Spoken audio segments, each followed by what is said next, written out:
A coaching carousel shocker, how Jim Schlossnagle leaving Texas A&M for Texas impacts LSU, and how the Tigers can get elite cornerback Jaboree Antoine back into the class of 2025. It's Locked on LSU. Let's get it.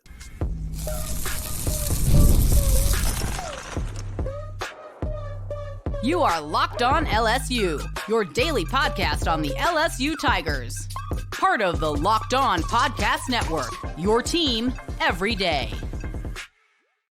Okay, let's get it. It is Locked on LSU. I'm your host, Matt Moscona, and thrilled to have you aboard with us here. Thank you for making us your first listen every single day. We are free, available wherever you get podcasts, and of course, on YouTube as well. So thank you for being there. Subscribe on your favorite podcast app. If you're on YouTube, please smash that like button, subscribe to the channel. We appreciate you for being there with us. Jaboree Antoine. We talked to recruiting expert Shea Dixon about how the Tigers can get Jaboree Antoine back in this class, the Westgate cornerback who decommitted over the weekend. Tiger baseball loses a staffer to a head coaching job. We'll talk about that here in just a smidge, but I have to start with the gigantic news in college baseball. And there were a lot of people who were surprised on Tuesday that Texas A&M head coach Jim Schlossnagle, less than 24 hours after his Aggies lost in the College World Series championship to Tennessee, that less than 24 hours after the game went final, less than 24 hours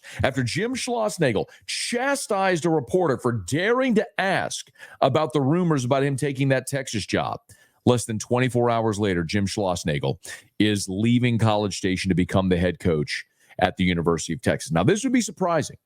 This would be surprising to many across college baseball, unless, of course, if you listen to Locked on LSU. Because on Tuesday's episode, I spelled it out there for you. Y'all, that's a story that was one of the worst kept secrets in college baseball. That David Pierce was going to get fired at Texas, and it was going to be a fire-hire situation. Remember when Texas hired David Pierce 8 years ago? He was like their ninth choice. Everybody kept telling them no, and they looked awful. They had egg on their face. They weren't doing it again. They were going to have their guy, and they were willing to break the bank. And especially coming into the SEC, they needed a splash. And what bigger splash than stealing your rival's coach who just coached in the national championship the year you're moving into the SEC. Now, this isn't a Texas A&M show or a Texas show, so I want to focus on what this decision means for LSU, but I want to provide some context before we get there because we do need to get there. First and foremost, the salary is massive, and we knew it would be. If you were here yesterday, I told you the number I was told was north of $2.5 million a year is what Texas was willing to pay. Apparently, to get Jim Schlossnagle out of College Station, it took even more. 10 years, $30 million fully guaranteed. $3 million per year. For context, and I know sometimes we think in a football coaching salary mindset, but keep in mind, okay, LSU, after LSU won the national championship a year ago, LSU gave Jay Johnson a new deal. 7 years, $12.55 million. Pays him $1.7 to $1.8 a year. Jim Schlossnagle got more than $1 million more than that per year, and he ain't ever won anything. He's been to Omaha. He built up TCU, had success there. 3 years, got Texas A&M to the College World Series championship.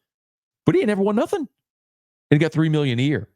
On top of that, Texas had to pay his buyout and had to pay his staff. In all, it's going to cost Texas roughly $40 million to hire Jim Schlossnagle. $40 million. Ultimately, what they just did is reset the market. Now, not everybody can afford to pay that. Obviously, not for baseball. But those that can, there's the benchmark. There's the bar. And the other thing you better believe is about to happen is Texas A&M, which has as deep a pockets as Texas or anyone, is going to be pissed off today. And they're coming out with a vengeance. Because one thing I know about rich people, y'all, I do okay. I'm not a wealthy man, but I'm around enough really wealthy people to know they don't like to lose. You ever been at a charity event, an auction style event where you got two really wealthy people who want to go after the same item and they get in a bidding war? How does that usually end? They end up overpaying. Why? Because they don't want to lose. They got the money. It's just money. They don't want to lose. So what happens? Well, what happened here? Texas is going to end up spending $40 million to get Jim Schlossnagle to be their coach. Why? To stick it to Texas A&M. And you better believe A&M is coming out with NIL funds to make sure they keep as much of their roster intact as possible and that they pay whatever they have to pay to get whatever coach they want. Now, I'll talk about some names because I think that also impacts LSU. A lot of people have asked me today, is Jay Johnson a candidate? And I will tell you flatly, no. Jay Johnson, when approached about the Texas job and a salary north of $2 million a year, turned it down, said not interested, staying at LSU. He's not leaving now for the Texas A&M job. Now, what if Texas A&M were to take the Schlossnagle contract and go higher than that? Then I think anybody has to listen. But I think it's also at a point now where Jay is pretty well entrenched, and I think it would be very difficult to get him out. But the fact of the matter is also we just saw a coach play in a national championship game and a day later went to the rival, who, by the way, has a lesser roster, lesser facilities, hasn't been as relevant recently. I mean, Jim Schlossnagle, there's two things that are real. Number one is he wanted out of College Station. And number two, he's got a much better relationship with Chris Del Conte than he does Trev Alberts. And there's a lot of rumors out there, the Texas A&M AD, that Schlossnagle wasn't super fond, didn't like who he was working for, loves Chris Del Conte. That was a big plus there. But make no mistake, A&M's roster is better. Their facilities are better. Their recent history is better. A&M's a better job today than Texas. And Jim Schlossnagle left. What does that tell you about how he felt about being in College Station? He was looking for the escape hatch, and Texas gave him a golden parachute. So A&M, though, is going to go spend. I mean, I'll tell you a couple of names that I've heard. Nick Mingione from Kentucky is one who might well be a target. Mingione just got Kentucky to its first ever College World Series. Tim Tadlock at TCU. That was a guy, at Texas Tech. Forgive me, at Texas Tech. That was a big name when he had Texas Tech rolling. But what happened is the NIL era came. Texas Tech couldn't compete in resources. And so you've seen that program slip. It doesn't mean Tadlock's not a good coach. It just means he doesn't have the resources in Lubbock to compete the way you would at a place like College Station. Skip Johnson at Oklahoma is another name worth keeping an eye on. Of course, Oklahoma coming into the SEC next year as well. Skip Johnson is a pitching guru, noted left-handed pitching specialist as well. Clayton Kershaw. We talked about him with Cam Johnson. So Cam Johnson went to Oklahoma essentially to pitch for and learn under Skip Johnson. So that's another name worth keeping in mind. As we learn more names, we'll certainly pass it along. But those are just some of the early ones that I've heard that there may be some interest. So the salary is a huge part of this because it's resetting the market. There's a couple of other parts of this and components of this that are very significant that I want to get into, aside from the salary and then, of course, the who A&M hires. Maybe the biggest part of this is, in the immediacy anyway, is the transfer portal. So I want to delve into that, and we'll do that as we continue. So don't move. We are going to get to later in the show LSU baseball losing a staffer and the latest on Jaboree Antoine and how LSU has a path to get him back into this class. So we're going to get to that here in just a smidge. Don't you move. It's Locked on LSU, your team every day.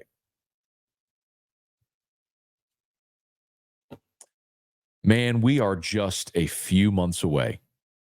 A few months away from LSU against USC out in Vegas at Allegiant Stadium, Sunday, September the 1st, kicking off the college football season.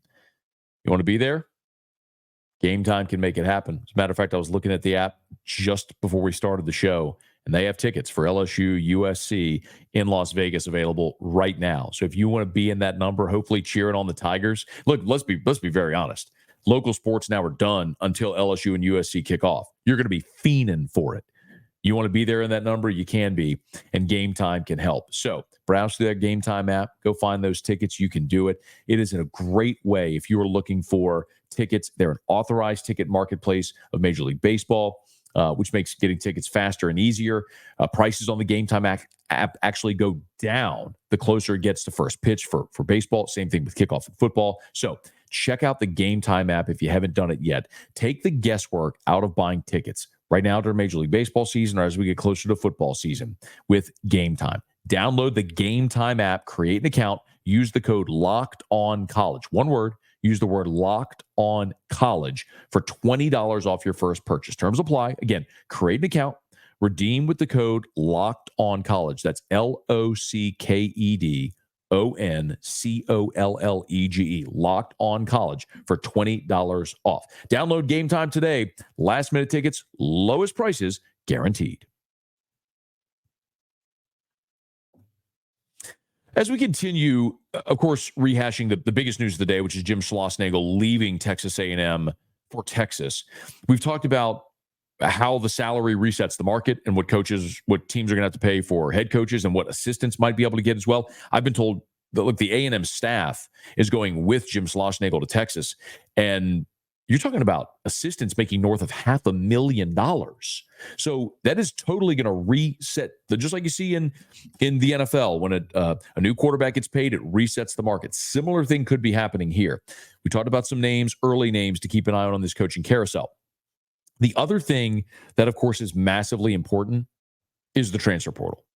And with A&M desperate to make sure that they don't lose, that this whole thing doesn't fall apart, you better believe there are going to be big money boosters that are breaking out the pocketbooks to make sure that the Texas A&M doesn't lose anybody else. Jace Lavalette, the power hitting outfielder for A&M, tweeted about how A&M's the best place that he's been, best place for him is not going anywhere. You better believe the boosters made sure of that. There are going to be other players because they've got to make sure they keep this roster together because A&M just played for a national championship. Now, guys like Braden Montgomery are obviously going to be gone. They're going to the draft, but there's enough young talent that they need to keep it in place. But you better believe the residual is also going to happen where the opposite's going to happen, where you're going to lose guys. I had one scout tell me earlier in the day on Tuesday after the news broke about Schlossnagle. He said A&M is already making calls about the money they're going to pay in the transfer portal. He said they're going to have a second baseman making more than some quarterbacks are making in the SEC, which is a stunning thought when you actually consider it, but it's good perspective on what A&M boosters are going to be willing to pay to try to keep this roster together, but it's inevitable. Remember, the transfer portal window closes on Tuesday, July 2nd. But whenever a team loses their coach, a new portal window opens for the next 30 days. So Texas, their portal window opened on Monday. 30 days for those players on the Texas roster to enter the portal if they wanted to. Now, with Schlossnagle leaving A&M, 30 days from Tuesday for the Texas A&M players to enter the portal. And there will absolutely be players that enter the portal. And then A&M, of course, is going to hire a coach, and I would assume it'll be a sitting head coach. Whatever program loses their coach to Texas A&M, those players will have a 30-day portal window open with the opportunity to go somewhere else. And look at where LSU is. LSU, your outfield is set, right? You feel really good about your outfield. But you need infielders. I mean, Stephen Milam, if you lose Bear Jones to the draft, as we all assume that they likely will, Stephen Milam becomes the only returning infielder for you. Now, we'll see what happens with Michael Braswell. I think that's an important caveat here. If you're going after Gavin Killeen from Louisville, the number one player in the portal, the shortstop from Louisville, look, that was a guy who took a visit to Vanderbilt, to Tennessee, to LSU, and left LSU without committing because he said he wanted to take one more visit of a team that was still playing. Well, obviously, that was Texas A&M. Well, now Texas A&M doesn't have their coach. So is Gavin Killeen going to take a visit to Texas with Jim Schlossnagle? Is he still interested in Texas A&M, depending on who that coach is? Does this open the door for LSU even wider now for a guy like Gavin Killeen? We'll see. Don't know. But that's one, obviously, that you want to keep an eye on. But if you don't get Killeen, you hope to bring Braswell back. But what if Braswell signs a pro deal? Well, you need infielders. And so you can look around those rosters at Texas and at Texas A&M and say, okay, what infielder who's got some experience might jump in the portal? And you better believe Jay Johnson and his staff are going to be hitting refresh on that button every 5 minutes to see what A&M players and Texas players might be jumping in the portal right now. We'll certainly keep a rolling update, an up-to-date list as we have it, as we move throughout this show in the next few weeks, days and weeks, to be certain. So that's just a massive part of this. With the transfer portal and the reality and why that's so significant is because this just hadn't been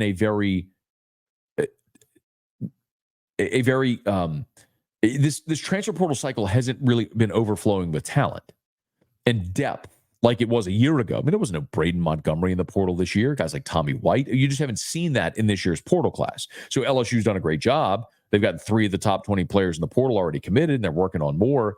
But now you might see, because the portal window, which is about to close on Tuesday, is now kicked up again, you're going to see more players enter the portal who might be targets for LSU. And as we have names, we'll certainly pass them along to you.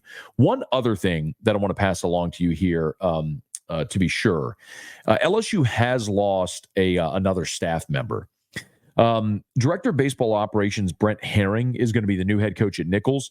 I got it just a smidge after Kendall Rogers over at D1 Baseball had it. So hat tip to Kendall. He's the best in the business for a reason. And he beat me just by a smidge on it. But Herring joined the LSU staff 1 year ago. So this was his first and only year in Baton Rouge. He had previously spent the previous 10 years on staff at BYU. And look, Jay Johnson loved Brent Herring, wanted him to stay on staff. But it was one of those things. And the idea was, of course, if somebody left, then he would go from an off-field role to an on-field role. But he wanted to be a head coach. And the Nichols job came open. One of the other names that I know Nichols considered was Andy Cannizzaro, former LSU assistant who became the head coach at Mississippi State. Of course, we know his tenure there at Mississippi State ended with scandal.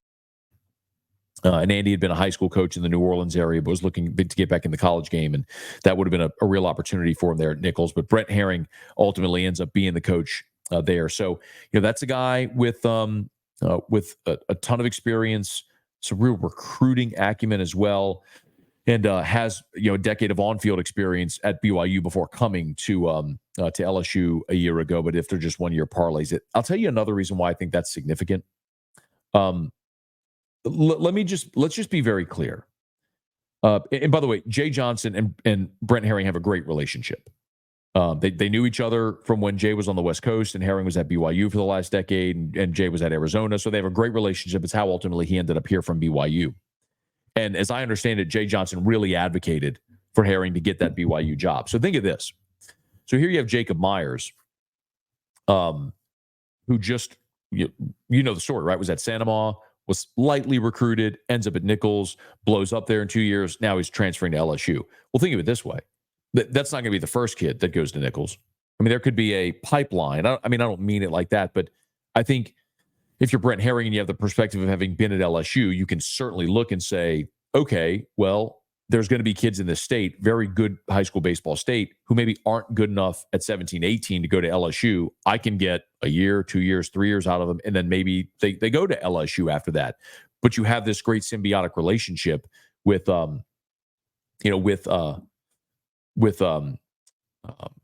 Jay Johnson and with Brent Herring and Nichols. Look, I remember when Ed Ogeron was the coach at LSU, he invited all of the Louisiana college coaches to participate and coach in LSU's elite camp. So every college coach in Louisiana would come to Baton Rouge. And because, look, there's a lot of prospects who weren't good enough to play at LSU, but they were good enough to play at Tech or at ULL or ULM or Tulane or Grambling or wherever, right? Or Nichols or McNeese.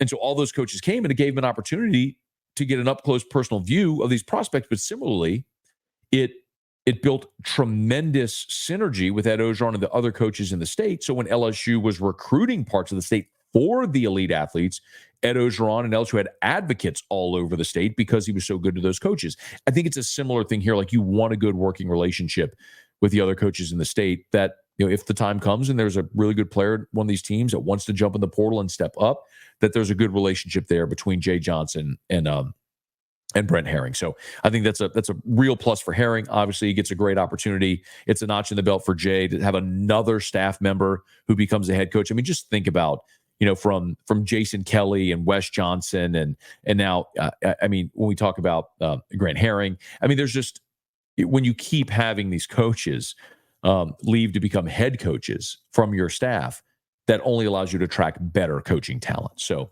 just another one there.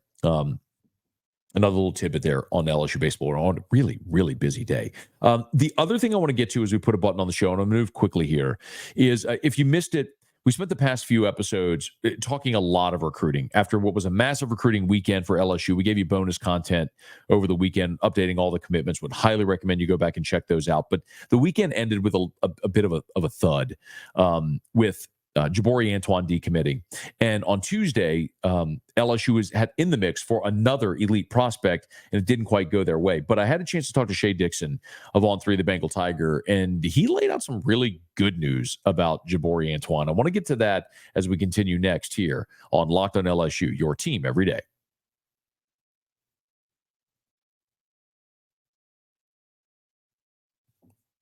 Four-star wide receiver C.J. Wiley for the class of 2025 made his announcement on Tuesday, and it's Florida State. Surprised to a lot. That's Chuck Wiley's son. If you're an LSU football fan from the 90s, you remember Chuck Wiley, who wore 55, was a really great defensive lineman, played in the NFL. Well, C.J. Wiley's a receiver out of the state of Georgia. He was down to Georgia, Florida State, LSU. A lot of Georgia people thought it was going to be Georgia, but C.J. Wiley didn't tell literally anybody what the decision was going to be, but he ends up landing on Florida State. So LSU misses out on a big-time receiver prospect there, and a legacy. But there's plenty of fish in the sea as far as receivers here in this class. Jamie French is a 5-star receiver with ties to Louisiana that LSU feels really good about. They're still in the mix for DeCorey and Moore, so we'll see maybe how that goes. But they miss out on C.J. Wiley. But I had a chance to talk to Shea Dixon, On 3 the Bengal Tiger, who in my opinion is just the best when it comes to the LSU recruiting beat. I think many of you would probably agree with that. And I asked him about Jaboree Antoine and how a kid from Westgate, from New Iberia, could get out of this class when you've got Corey Raymond, who's the godfather of DBU, who's also from New Iberia. Like, this is the guy you assume you are going to get. And I talked to Shea about how this unfolded, why Jaboree Antoine decommitted, and really what LSU can do to get him back in the class. Again, this was on my radio show after further review earlier in the day on Tuesday. I think it's probably a combination of things. Look, they had 13 commits. Now they have 12. He's one of the guys who was taken. He and Keelan Moses were taking official visits elsewhere. He had been to Miami, he'd been to Florida State. He had been public about it, doing interviews, sharing all of his photos. So everybody knew he was taking visits. It was, is he serious about looking around, or is this just for fun? And I think him backing off his commitment shows, hey, look, I am looking around a bit, and we already knew that given he was taking visits. But I also think it's one where LSU will just say, okay, we will double down and buckle in even harder. And it's beyond Corey Raymond. I mean, you'll have Frank Wilson and plenty of people on that staff involved in this one. So I think that by signing day, he still ends up at LSU. But look, it's not the first Westgate player that would have left. We saw the number 2 safety in the country head to Texas out of Westgate not too long ago. And in the class prior to that, Danny Lewis, the tight end, went to Bama. So LSU signed Demarion Johnson out of New Iberia, or out of Westgate, a year ago. So I thought they would make it back-to-back classes of doing it. Now that Antoine's decommitted, they've got to go back and get him. But I still think by signing day he'll be in this class. And it's a corner, a DB, whether corner or safety. They need it. So they'll certainly be all over him. Shea, can you just explain the recruiting prediction machine? Because even though Jaboree Antoine's decommitted, the On3 recruiting prediction machine still shows a 95.4% chance of Antoine ending up in the LSU class. Can you explain that? Yeah, well, a part of that, but I'll eliminate that factor in a second, is that I made a prediction. The only prediction he has on there is my prediction from January before he committed originally, right? And then decommitted recently. So that doesn't disappear, and I haven't changed it. So I'm still writing LSU, but if I didn't even have a pick in there, the percentage, and I really like the RPM for doing this even when there's not picks, is how many times have you visited a school? What's the proximity from your home to that school? What is the NFL kind of pedigree of that school at your position? And all these things factor into the very, different percentages of how they come up with the final percentage. But I think that's accurate still, that even with Florida and Miami getting those visits, Florida State and Miami, I would still say that LSU is the team to beat for an in-state. Some really good perspective there from Shea Dixon on through the Bengal Tigers. Still feels good about Jaboree Antoine ending up in the class of 2025 for LSU, and there's just nobody better than Shea. Long way to go, though, till the December signing period. We'll, of course, be following it here on Locked on LSU. And, of course, if you watch Fox Sports or ESPN on your TV all day and you have to turn down the volume with all the shouting, make the switch to Locked on Sports Today. It's a free 24/7 sports streaming channel programmed for you every day to bring you the biggest stories without all the screaming. Locked on Sports Today brings you the can't-miss analysis, opinions, and news streaming 24/7 on YouTube or the free Amazon Fire TV Channels app, part of the Locked On Podcast Network, your team every day. That's going to do it for us here. If you're new, thanks so much for finding the show. Please subscribe up on your favorite podcast app. Rate us, leave a review, let a friend know if they love the Tigers. We got you here every single weekday for Locked on LSU. We're, of course, available on YouTube as well. So if you're on YouTube, please smash that like button and subscribe to the channel as well. We'll be back tomorrow for another episode of Locked on LSU, your team every day.